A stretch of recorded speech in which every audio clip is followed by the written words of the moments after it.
우리 성도님들 한 주 동안 평안하셨어요?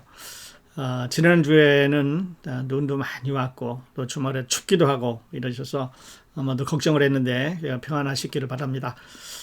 교회에 이제 말씀드렸던 대로 그 전기 문제가 한 번 있고 난 다음에 계속해서 시스템이 좀 어려운 것 같아요. 그래서 어떨 땐 잘 되기도 하고 또 잘 안 되기도 하고, 오늘 아침에도 일찍 저희가 우리 이필 목사님도 오시고 해서 가서 준비를 했는데 중간에 이 시스템이 잘 끊기는 거예요. 그래서 다시 돌아와서 이렇게 이제 집에 있는 그 시스템으로 말씀을 전해드리고 있습니다. 말씀드렸던 데 날씨가 이렇게 많이 추워졌습니다. 그런데 코로나는 이제 계속 감소하고 있다고 그러죠. 또 백신이 더 많은 양이 이제 공급이 되고 있어서 머지않아 이제 제자리로 돌아올 거다 이렇게 예측하는 사람들도 있는데, 또 이제 새로운 바이러스가 일리노이도 생겼대요. 저희가 살고 있는 레이 카운티에 이게 그 영국에서 들어온 변종 바이러스가 생겼다고 그래서 지금 이제 비상이 걸려 있는 상태입니다. 그리고 지금까지 전혀 이제 모이지 못하게 했던 가장 극심한 지역 중에 하나였던 캘리포니아가 25%까지 이제 교회에 모여도 된다 이게 하고 많이 완화된 것 같아요. 지난주에 그 여러 가지 얘기가 많이 있었습니다만은 우리에게 그 알아두면 좋은 이야기 중에 하나는 그 역사상 이런 일이 없었습니다. 그 덴마크 의회가 모든 교회에 사는 설교를 정부에 일단 제출해라. 그래서 정부에서 검열을 하겠다는 거죠. 그래서 교회가 하고 있는 설교 내용을 정부가 보겠다. 이런 이제 법안을 이제 통과가 시켰습니다.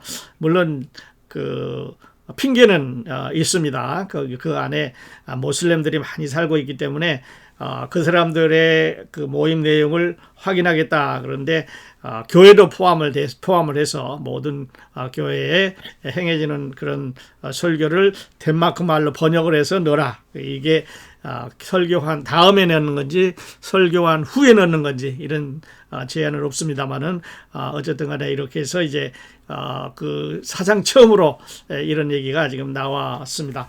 또 성경을 번역한 게 2020년에 가장 많은 언어로 번역을 해서 보급을 했다 이런 얘기가 나오고 있고요. 또 여러분 우리 성도님들 가정에도 있으시겠습니다만은 우리 학생들이 1년째 지금 학교를 못 가지 않습니까?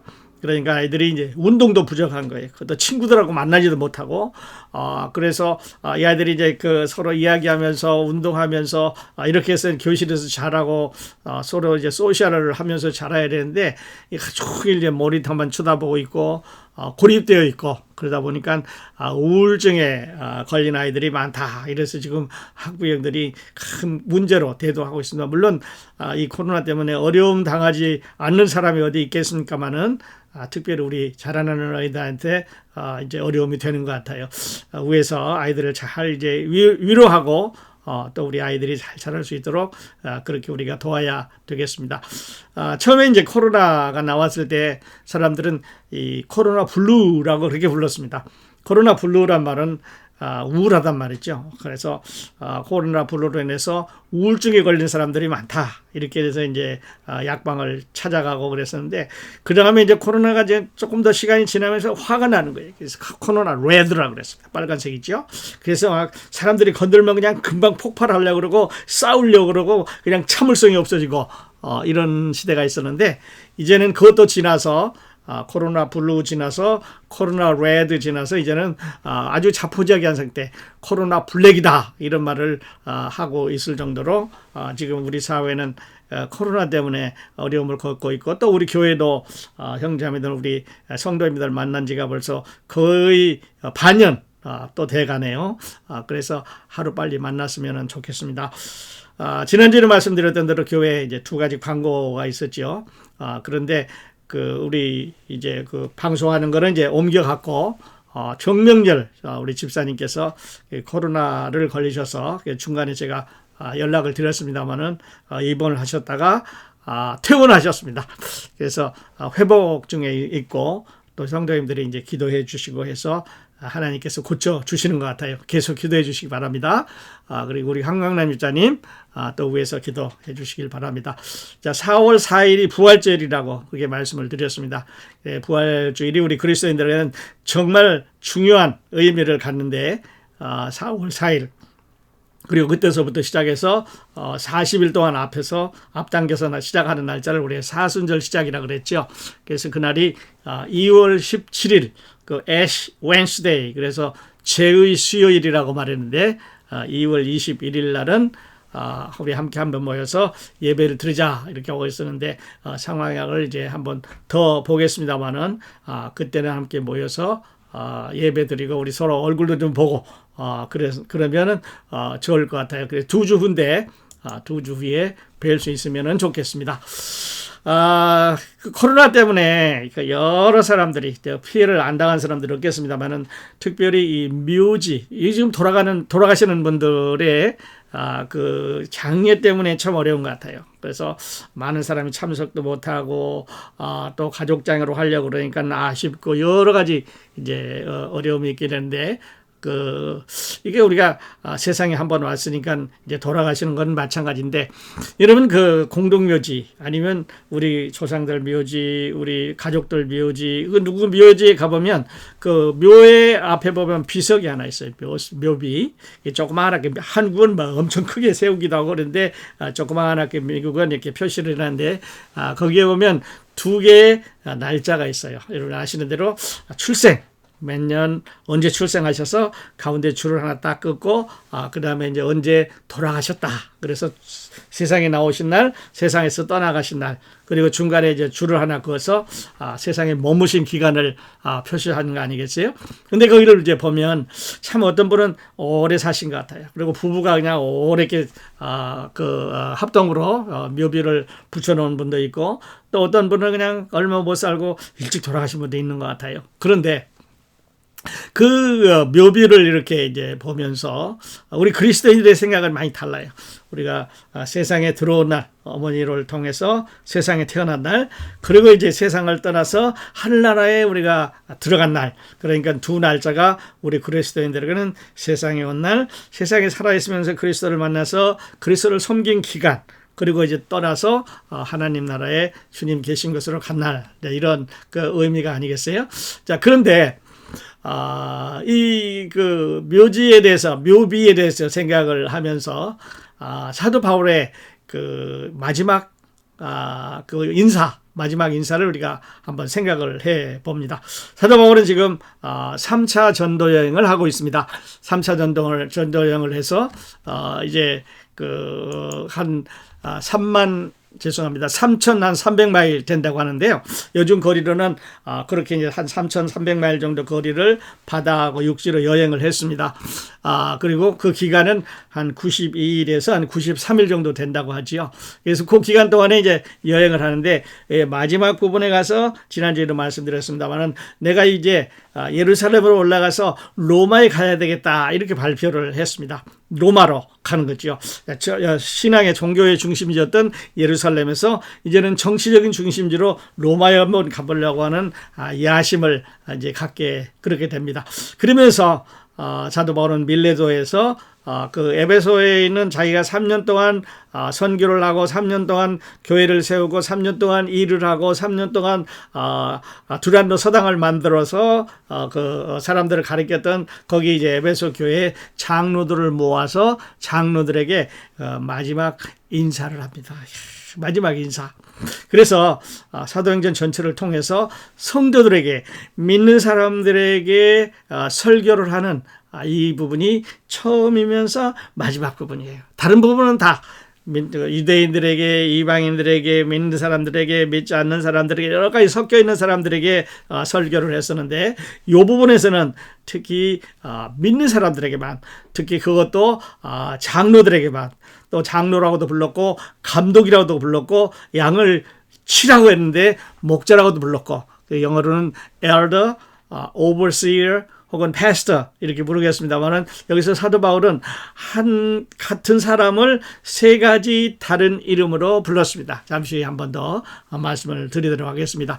그래서 누가는 지금 그 사도행전 전체를 통해서 사도행전이 어떻게 열려주는가, 베드로와 요한이 여행하고 바울과 바나바가 여행하고 바울과 실라가 여행하고 지금 바울이 이렇게 3차 전도 여행을 통해서 고향으로 가려고 하는 그 과정을 쭉 조사를 했지만 루가의 기록은 교리적인 문제는 없어요.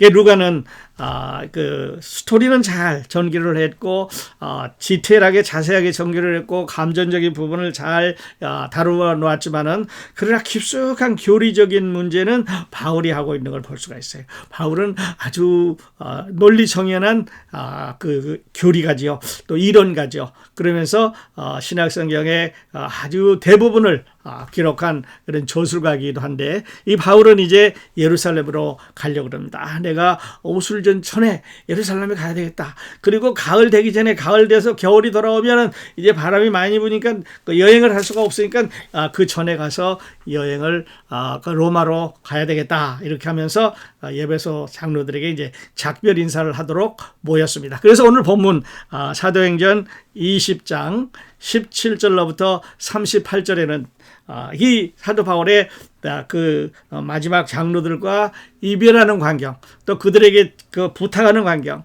그들에게 앞으로 어떤 일이 일어날 것을 예측하는 광경, 이런 광경들이 일어나게 됩니다. 근데 여러분 이제 성경 펴시면서 보면 좋겠는데요. 이 부분은 아주 중요한 부분이기 때문에 성경을 펴셔서 같이 보면 좋겠습니다. 본문 사도행전 20장 17절로부터 38절에는요. 여기 여러분이라는 말이 15번이 나와요. 그러니까 사도 바울은 그 마음속에 있는, 그 심장 속에 들어있는 아주 깊숙한 그 사랑, 그 은혜, 지금까지 그들과 함께 3년이 넘게 동거동락하면서 복음을 전했던 그들에게 여러분 하면서 이제 바울의 마음속에 들어있는 이런 이제 그 심정을 전해주게 그렇게 됩니다. 어떤 이제 노부부가 살고 있었습니다. 이거는 이제 성경에 안 나와 있는 얘기예요. 근데 이 남편이 평소에 살았을 때 초콜릿 그 쿠키를 좋아했다. 그러니까 그 초콜릿이 들어있는 쿠키를 아주 좋아했다는 거예요. 그래서 평소에도 그냥 그걸 잘 먹었대요. 그날 이제 노부부가 살아가면서 남편이 이제 거의 임종할 때가 됐어요. 돌아가실 때가 됐어요. 더 이상 이제 움직이기가 어렵게 그렇게 됐습니다. 그래서 이제 부인이 아래층에 내려가서 이제 초콜릿 칩 쿠키를 굽습니다. 여러분 이제 쿠키 구우면 냄새가 아주 훌륭하잖아요. 그 냄새가 그냥 집안에 가득 찬 거예요. 그러니까 누워있던 이 할아버지가 그냥 있는 힘을 다해서 아래층으로 엉금 이제 층계를 기어 내려갔습니다. 내려가 보니까 할머니가 쿠키를 구워서 식탁에다 넣은 거예요. 그래서 이제 쿠키를 하나 다 이제 아주 겨우 있는 힘을 다해서 의자를 이게 짚고 일어나서 쿠키를 하나 들어서 딱 먹으려고 그러는데 할머니하고 손을 딱 잡는 거예요. 손을 딱 잡으면서 그냥 썰렁해졌죠. 두 사람이 눈이 딱 마주쳤습니다. 여러분 무슨 말을 했을 것 같아요? 할머니가요, 그 할아버지한테 그냥 마지막으로 내려와서 그냥 맛있는 거 하나 먹고 싶은 할아버지한테 하는 말이, 이거는 장례식 오는 사람들한테 주려고 굽는 거니까 먹지 말으라고. 그렇게 했다는 그런 얘기가 있습니다. 이거는 장례식 손님 접대니까 먹지 말라고. 그러니까 할아버지 돌아가시면 장례식 할 때 그때 오는 사람한테 주려고 쿠키 굽는 거였다는 얘기죠. 이게 참 누군가가 만든 얘기였습니다만은 중국의 중국 대륙의 복음을 전했던 허스슨 테일러라고 하는 사람 얘기는 여러분 참 잘 아시죠? 얼마나 그 대륙의 말도 안 통한 데 들어가서 고생을 했겠습니까? 그 사람이 이제 마지막 때가 됐습니다. 그래서 친구에게 편지를 썼습니다. 이렇게 썼습니다. 나는 이제 힘이 없어서 성경을 읽을 수도 없고, 나는 이제 힘이 없어서 움직일 수도 없고, 나는 이제 먹기도 힘든다. 이 편지가 마지막일 거다. 그러면서 하는 말이, 그런데 오직 한 가지 나는 주님의 품에 안겨서 주님의 팔에 누워서 편안히 잠들기를 원한다. 그렇게 편지 썼습니다. 그리고 그 편지를 이제 다 적고 나서, 아니면 다 적지를 못했는지 임종을 했다고 하는 그런 얘기가 있습니다. 주님의 품 안에 누워서 마지막으로 보내려고 한다. 그런 편지를 이제 써서 보냈다 하는데요. 자, 사도 바울은 지금 에베소에 있는 그 장로들에게 이렇게 말합니다. 보라. 사도행전 20장 22절에 보면 보라, 이제 나는 성령의 매임을 받아 예루살렘으로 가는데 거기서 무슨 일을 만날는지 알지 못하노라. 앞으로 어려움이 있긴 있겠는데 무슨 일이 있었는지, 얼마나 큰 어려움이 있겠는지 나는 모르겠다. 오직 성령이 각 성에서 내게 증거하여 결박과 환난이 나를 기다렸다고 하니, 성령께서 말씀하시기를 이제 결박과 환난이 있을 거라고는 말하는데 어떤 것이 있을지는 모르겠다, 그렇게 말합니다. 그러니까 여러분, 이제 성령이라는 말이 두 번이 나오고 있는데요. 성령님께서 환상을 보여주셨는지, 목소리로 말씀하셨는지, 천사로 나타나셨는지, 꿈속에 나타나셨는지, 어떻게 나타났는지는 알 수가 없습니다. 그러나 성령이 사도 바울의 결정을 축복해 주신 것 같아요. 예루살렘으로 갈 수 있도록 축복을 해 주신 것 같아요. 그러면서 사도행전 20장 24절, 여러분도 잘 아시는 말씀이고 좋아하시는 말씀일 거예요. 저도 이 말씀을 참 좋아합니다. 제가 아주 사랑하는 그 친구가 하나 있었는데요. 그 친구가 결혼한다고 그러니까 이 말씀을 족자에다 자기가 손수 적어서 나한테 선물한 그런 구절입니다. 물론 그 친구는 이제 주님 앞으로 먼저 갔습니다마는, 여기 사도행전 20장 24절, 나의 달려갈 길과 주 예수께 받은 사명 곧 하나님의 은혜의 복음을 증거하는 일을 마치려 하면은 나의 생명을 조금 더 귀한 것으로 여기지 아니하노라 하면서 사도 바울이 자기의 심정을 고백을 했습니다. 나의 달려갈 길과 주 예수께 받은 사명 곧 하나님의 은혜의 복음을 증거하는 일을 마치려 하면은 나의 생명을 조금 더 귀한 것으로 여기지 않으라. 그러면 누구의 것을 귀한 것으로 여깁니까? 예수 그리스도를 귀한 것으로 여긴다는 뜻이죠. 자, 그러면서 25절에 보면 보라, 내가 너희 중에 왕래하며 하나님 나라를 전파하였으나 지금은 너희가 다 내 얼굴을 다시 보지 못할 줄 아노라. 이제는 이별이다. 이제는 마지막이다. 이제는 다시 못. 지난번에 내가 갔다가 다시 와서 만났는데 이제 이후로는 못 만나겠다 하면서 작별 인사를 하고 있습니다. 참 우리가 작별을 한다고 하는 것은 좀 어려운 것 같아요. 그렇죠? 사랑하는 사람을 떠나보내는 일도 있고 그렇습니다만은, 그러나 우리에게는 영원한 작별이 없는 게 감사한 거죠. 우리에게는 영원한 작별이 아니라 이제 잠시 떨어져 있다가 다시 만나는, 이런 잠시 헤어지는 그런 기간이겠습니다만은, 그렇지 못한 사람들에게는 참 어려움이 되는 것 같아요. 그러면서 28절로 29절에 이렇게 말합니다. 잘 들어주세요. 중요한 말씀입니다. 너희는 자기를 위하여 또는 온 양떼를 위하여 삼가라. 성령이 저들 가운데 너희로 감독자를 삼고 하나님이 자기 피로 사신 교회를 치게 하셨느니라. 여기서 감독이란 말이 나오죠. 그 다음에 교회를 친단 말이 나오죠. 이거는 이제 그 다스린다는 말은 아니겠어요? 그러면서 29절에 내가 떠난 후에 흉악한 이리가 너희에게 들어와서 그 양떼를 아끼지 아니하며, 내가 떠난 다음에 이제 흉악한 이리들이 여기 들어올 거다. 어떤 이리가 들어오냐? 교리적으로 어떤 이리가 들어올 겁니다. 아니면 육신적으로 핍박하는 이리들이 들어올 겁니다. 여러 가지 어려운 상황이 일어날 것을 예고를 해주고 있습니다. 그런데 여기서 우리가 생각할 수 있는 것은 감독자, 그 다음에 자기 피로 사신 교회. 하나님이 자기 피로 교회를 사셨다는 거예요. 여러분과 저를 예수 그리스도의 그 십자가의 피로, 갈보리산에 흘리신 그 피로, 다른 거는 할 수가 없습니다. 천사는 피가 없습니다. 다른 동물로는 안 됩니다. 그거는 템포럴이었지 않습니까? 해야 되고 또 해야 되고 또 해야 되고 또 해야 되고 하다가 제사장 바뀌면 죽으면 또 다른 제사장이 하고 또 해야 되고 또 해야 되고. 그런데도 죄를 없앨 수가 없습니다. 잠시 그냥 덮을 수는 있었습니다. 우리가 눈 오면 이 천지가 하얗지 않습니까? 근데 잠시 하얗지만 그러나 눈이 녹으면 다시 드러나는 것처럼 우리의 죄 문제도 제사 드리고 나면은 그때는 괜찮은지 모르지만 또 시간 지나면 다시 드러나게 되고, 또 시간 지나면 다시 드러나게 되고, 또 시간 지나면 다시 드러나기 때문에 계속해서 제사를 드릴 수밖에 없었는데, 예수 그리스도께서는 한 번의 영원한 제사를 드리시고 한 번으로 끝났어요. 그리고 이제는 제사장이 계속 바뀌고 하는 것도 할 필요가 없어졌어요. 왜냐하면 제사 드릴 게 없으니까. 뿐만 아니라 예수 그리스도는 한 영원한 제사장이 돼서 이제는 본인이 제사를 드렸습니다. 그러니까 더 나은 제사장, 더 나은 제물, 자기 몸으로 드렸죠. 자기 몸에서 흐르는 자기 피로 드렸죠. 그 다음에 더 나은 시스템, 옛날 언약이 아니라 새 언약으로. 그러니까 예수 그리스도가 여러분과 저희에게 주신 이 은혜는, 자기 피로 사신 교회를 만들어주시는, 이거는 말할 수 없는 거죠. 그런데 여러분과 저는 오늘 이 은혜를 입었지 않습니까? 이 은혜를 입고 하나님 앞에 감사하면서 살아가는 거죠. 그러면서 30절과 31절에 계속해서 말합니다.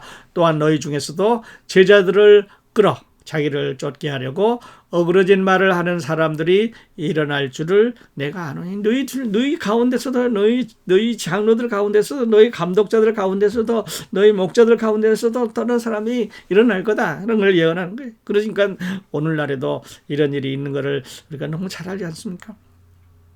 31절에 그러므로 너희가 일깨어 내가 3년이나 밤낮 쉬지 않고 눈물로 각 사람을 훈계하던 것을 기억하라. 3년 동안 너희하고 두란노 소원에서 같이 공부하지 않았었냐? 구약 성경을 공부하지 않았었냐? 신약 성경을 공부하지 않았었냐? 예수 그리스도가 어떤 분인지, 어떻게 우리를 구원했는지 하는 것을 공부하지 않았냐 하는 것을 생각해 달라고 마지막 작별 인사를 합니다. 과거에 대해서 사도 바울은 자기가 과거에 어떻게 여러분을 사랑했는지에 대해서 18절로부터 얘기를 합니다. 곧 모든 겸손과 눈물이며 유대인들의 관계로 말미암아 당한 시험을 참고 주를 섬기는 것과 유익한 것은 무엇이든지 공중 앞에서나 각 집에서 거리낌 없이 여러분에게 전하여 가르치고, 겸손하게 가르쳤습니다. 눈물로 가르쳤습니다. 시험을 참으면서 가르쳤습니다. 그 가르친 것을 과거엔 그렇게 했다는 거죠. 그러면서 22절로부터 27절에 보라, 이제 나는 성령에 매여 예루살렘으로 가는데 거기서 무슨 일을 당할는지 알지 못하노라. 무슨 일을 당하는지 모르겠다. 결박을 당할 거다. 그러나 하나 아는 것은 여러분과 다시 보지 못할 거다. 그러면서 이제 장로들에게 28절로부터 35절에 부탁합니다. 여러분은 자기를 위하여 또는 온 양떼를 위하여 삼가라. 성령이 그들 가운데 여러분을 감독자로 삼고 하나님이 자기 피로 사신 교회를 보살피게 하셨느니라. 여기서는 보살피게 하셨다. 이게 더 새로운 번역인데요. 장로들에게 부탁을 합니다. 여러분 장로입니다. 여러분 감독입니다. 여러분은 목자입니다. 그래서 거기 모여있는 사람들이 목사 따라왔고 장로 따라왔고 뭐 이렇게 따라온 게 아니라 같은 사람들, 장로들을 모으고 그 사람들에게 사도 바울은 말하기를 여러분은 장로입니다. 사람으로 볼 때는 장로예요. 그 다음에 감독은 뭐냐면 그 장로가 하는 일이에요. 양떼들을 돌보고 양떼들을 가르치고 양떼들을 인도하는 일을 하는 거죠. 그러니까 장로를 엘더, 사람이라고 말한다면 그 다음에 overseer는 그 외부에서 어떤 살아온 짐승이 오지를 않는지, 그 안에서 아픈 사람은 없는지, 양떼들이 잘 이렇게 성장하고 있는지 하는 것을 돌보는 사람이라는 뜻이에요. 그리고 나서 치게 하셨느니라. 그들을 먹이고 또 기르고 이렇게 한다는 거죠. 그러므로 장로, 감독, 그리고 목자는 같은 사람입니다. 근데 요즘은 이제 세상이 이제 많이 커졌기 때문에 뭐 장로는 목사는 좀 높은 사람이고 장로는 또 좀 고다음 사람이고 뭐 이렇게 구분하고 있습니다만은, 그러나 성경적으로 본다면 우리는 elder, 장로는 overseer, 목자는 pastor, 똑같은 사람이에요. 그래서 하는 일이 다릅니다. 목자가 목회라는 하는 일, 감독하는 일, 어떤 장로의 심장을 가지고 있는 일, 이런 거는 다르겠습니다만은 똑같은 사람이라고 하는 것을 사도 바울이 설명을 합니다. 아까 말씀드렸던 대로 20장 24절, 나의 달려갈 길과 주 예수께 받은 사명, 곧 하나님의 은혜의 복음 증가하는 일을 마치려 하면은 나의 생명을 조금 더 귀한 것으로 여기지 않노라. 그렇게 이제 말을 합니다. 양떼를 지키라고 말합니다. 목자라고 불렀습니다. 성령이 감독자를 삼았다고 말했습니다. 하나님께로 피로 사신 교회를 지키라고 말했습니다. 그런데 여러분, 지난번에도 말씀드렸지만 팬데믹이 지난 다음에 많은 사람들은 이렇게 말합니다. 이제 교회에 변화가 많이 올 거다.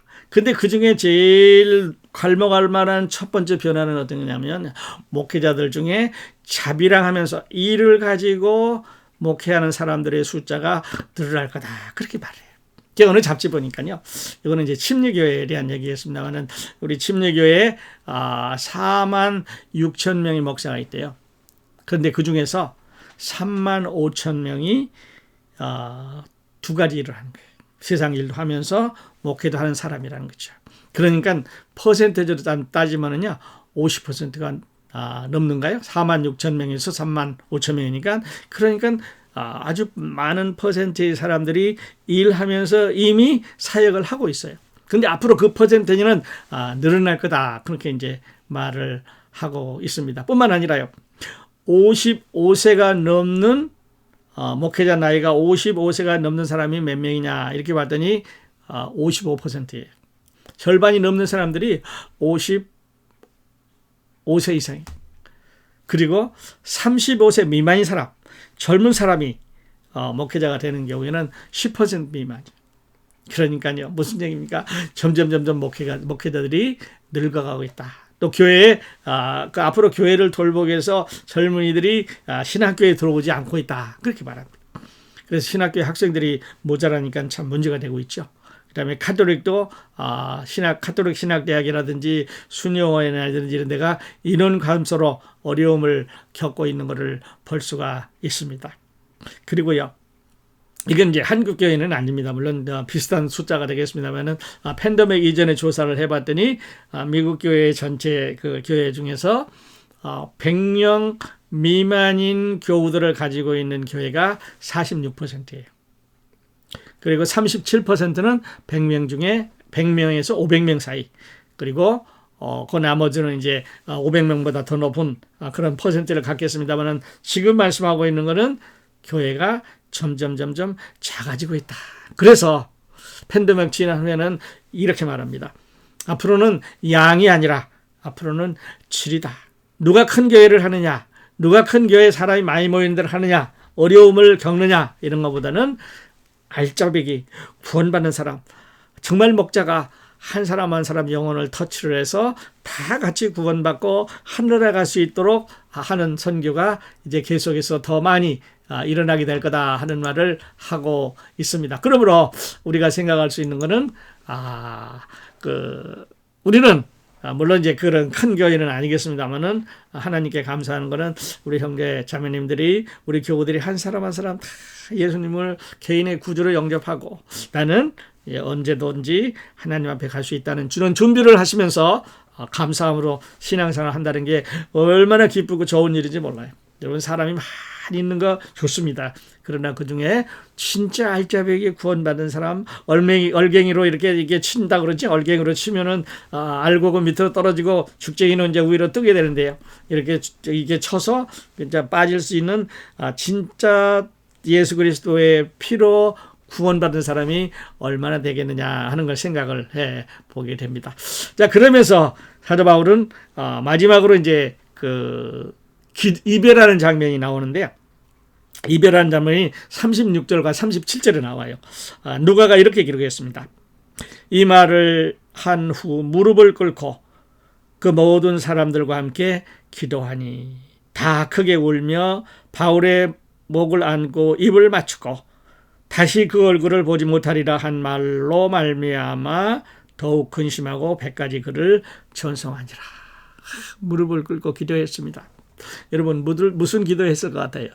요즘 말로 말하면 뭐 만세 삼창 한번 하고 뭐 믿습니다 한번 하고 기도합시다 그랬을까요? 저는 그러지 않았을 것 같아요. 부증이가 참으라니까요. 아마 어깨를 들먹거리면서 울면서 했을 거예요. 하나님 저 종 편하게 가게 해주십시오. 아마 울면서 기도하지 않았을까요? 아마 소리 내서 한다고 그래도 울음소리 반 기도소리 반이지 않았을까 생각을 해봅니다. 통곡의 기도 아마 울면서 그날 장로들의 그 기도소리 그 울음소리는 잊을 수 없는 그런 광경이 될 거예요. 목에다가 입을 맞추면서 이별의 키스를 했습니다. 그리고 배까지 전성에 들었다고 누가는 기록을 했는데요. 이 이별하는 장면, 무릎을 꿇고 기도하고 이제 이별을 했습니다. 이 눈물이라고 하는 거는요, 우리 감정의 언어입니다. 우리 심장의 언어 아니겠어요? 우리는 슬플 때 웁니다. 우리는 기쁠 때도 웁니다. 우리는 어려움 당할 때도 웁니다. 그러므로 이 눈물은 우리 심장의 마음의 언어라고 말할 수 있죠. 그런데요, 여러분 성경에 보면 예수님께서 울었다고 하는 기록은 3번 나옵니다. 예수님이 우셨더라 하는 건 3번 나와요. 울번은 아니었던 것 같아요. 근데 3번 기록이 되어 있어요. 그런데 예수님이 우셨더라 하는 것은 성경에 한 번 안 기록이 됐어요. 여러분 예수님이 우셨더라 하는 성경 어디 본 적이 있으세요? 33년 동안 되시면서 예수님이 크게 웃으셨더라 뭐 이런 적 있으셨는지 한번 찾아보시기 바랍니다. 예수님이 눈물을 흘린 적이 3번 있었는데요. 한 번은 죽은 나사로의 무덤 앞에서 울었습니다. 나사로가 죽었기 때문에 자기가 살아가는 자기가 좋아하는 가족 중에 하나인 나사로가 죽었기 때문에 우는 게 아니고 사람들이 예수가 살릴 것이라고 하는 것을 못 믿는 것에 대해서 울었습니다. 저 사람들 정말 나를 못 믿네 하면서 우셨습니다. 그 다음에 예루살렘의 멸망을 예언하시면서 울었습니다. 예루살렘아 예루살렘아 하면서 예수님 예루살렘을 바라보면서 저 성이 멸망하면 저 안에 있는 사람들이 다 심판을 받게 될 텐데 하시면서 예루살렘을 바라보시면서 우셨습니다. 마태복음 23장에 나오죠. 그리고 마태복음 26장에 보면은 예수님이 겟세마네 동산에 가셨습니다. 우리 찬송도 나오죠.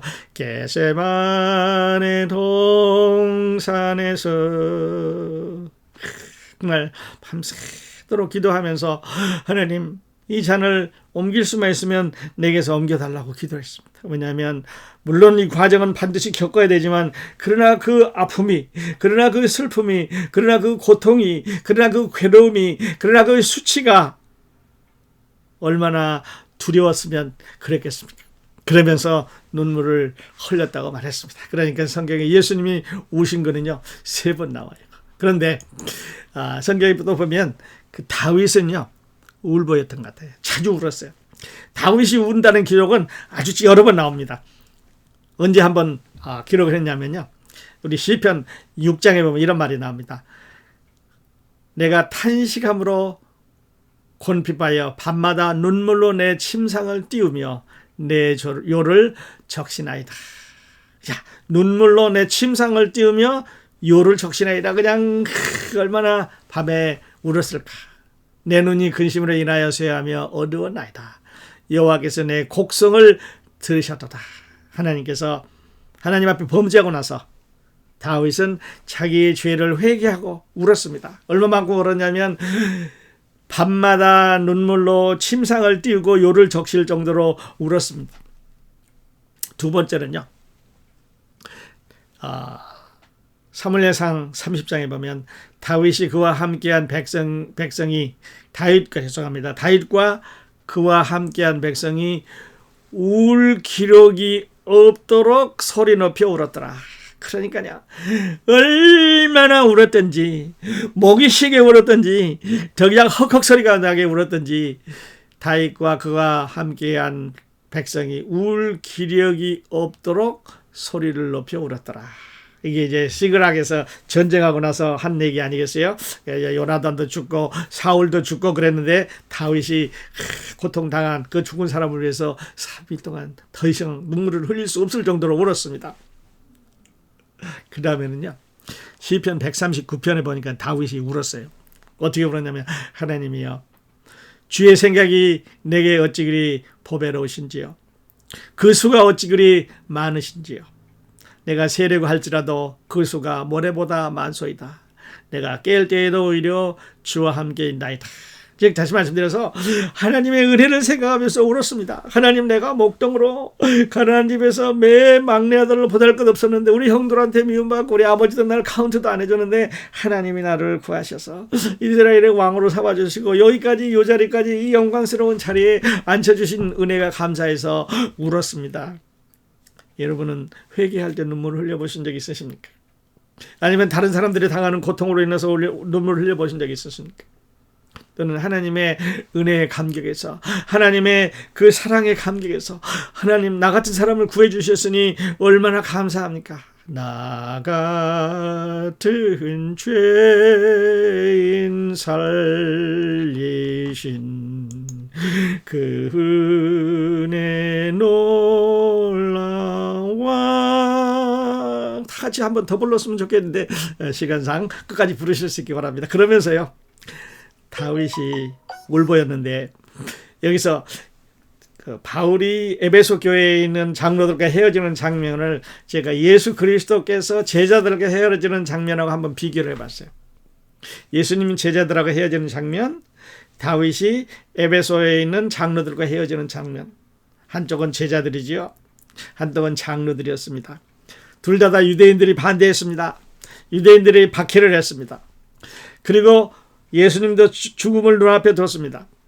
사도 바울도 고난을 예고를 했습니다. 앞으로 어떤 일이 일어날는지 모른다. 예수님께서 내가 지금 예루살렘에 올라가는데 사람들이 인자가 붙잡혀가지고 고난을 당할 거다. 그리고 십자가에 달릴 거다. 사도 바울도 죽음을 각오하고 그런 것을 바라보면서 마지막 인사를 했습니다. 그렇지만 두 사람 또 공통점이 하나는 뭐냐면요, 하나님의 뜻에 순종한다고 그랬어요. 예수님도 하나님의 뜻에 순종하셔서 예루살렘으로 가셨고, 사도 바울도 예수님의 그 부르심에 따라서 이제 예루살렘에 갔다가 로마로 가게 되는 그런 과정을 거치게 되는데요. 한쪽은 제자들, 한쪽은 성도들, 즉 장로들. 한쪽은 유대인들의 반대가 있었고 다른 쪽에도 유대인들의 반대가 있었고, 둘 다 고난을 예고하고 죽음을 각오했고, 그렇지만 하나님에 대해 순종해서 앞으로 갔다고 하는 것을 우리가 볼 수 있어요. 자, 그러면서 시간이 많이 갔습니다만 오늘 말씀의 결론을 이렇게 저는 내고 싶습니다. 사도 바울이요, 이런 말을 했어요. 그리스도의 사랑이 우리를 강권하시는도다.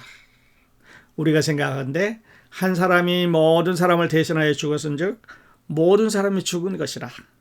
그가 모든 사람을 대신하여 죽으심은 살아있는 자들로 하여금 다시는 그들 자신을 위하여 살지 않고 오직 그들을 대신하여 죽었다가 다시 살아나신 이를 위하여 살게 하려 함이라. 놀랍습니다. 우리 성도님들, 우리 형제자매님들, 이 말씀 좋아하시죠? 그리스도의 사랑이 우리를 그냥 붙잡고 있습니다. 눈물 나게 합니다. 외롭지 않게 합니다. 괴롭지 않게 합니다. 두려움 없이 합니다. 소망을 갖게 합니다. 우리에게 희망을 갖게 해줍니다. 그가 모든 사람을 대신하여 죽었은즉 살아있는 우리도 우리 자신을 위해서 살지 않게 하려 합니다. 그랬습니다. 그러면서요, 제가 이 찬송을 오늘 같이 불러보고 싶었는데 이게 부를 수가 없게 돼서 참 죄송합니다만은, 이제 내가 살아도 주 위에 살고 이제 내가 죽어도 주 위에 죽네. 하늘 영광 보여주며 날 오라 하네. 할렐루야 찬송하며 죽게 갑니다. 그러므로 나는 이제 사나 죽으나 주의 것이요, 사나 죽으나 사나 죽으나 날 위해 피 흘리신 내 주님의 것이요. 이제 내가 떠나도 저 천국 가고 이제 내가 있어도 주 위에 있네. 우리 예수 찬송하며 나는 가겠네. 천군 천사 나팔부며 마중 나오네. 그러므로 나는 사나 죽으나 주의 것이요, 사나 죽으나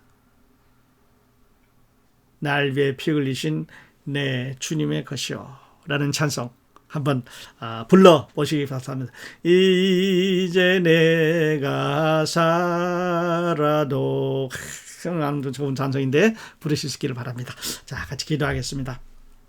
하나님 아버지, 오늘 에베소 성도들과 에베소 장로들과 헤어지는 바울의 그 이별 장면을 같이 바라보면서 하나님의 은혜를 생각해 보았습니다.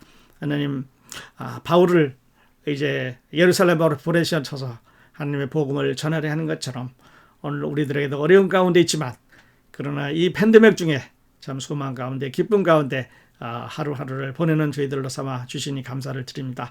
또 메시지를 듣는 모든 우리 크로스포인트 가족들을 하나님 축복해 주시고 보살펴 주시옵소서. 우리 정명렬 집사님 곧이 낫게 다시 볼 수 있게 해주시고, 하나님도 우리 한강란 집사님도 속히 나을 수 있도록 도와주시옵소서. 각 가정에서 주의 오심을 기다리며 또 성도들을 또 위해서 기도하는 성도들의 기도 소리 들어 응답해 주시옵소서. 크로스포인트 교회를 축복해 주시옵소서. 이 말씀을 듣는 모든 가족들을 하나님 축복해 주시옵소서. 예수님의 이름으로 기도하옵나이다. 아멘. 감사합니다.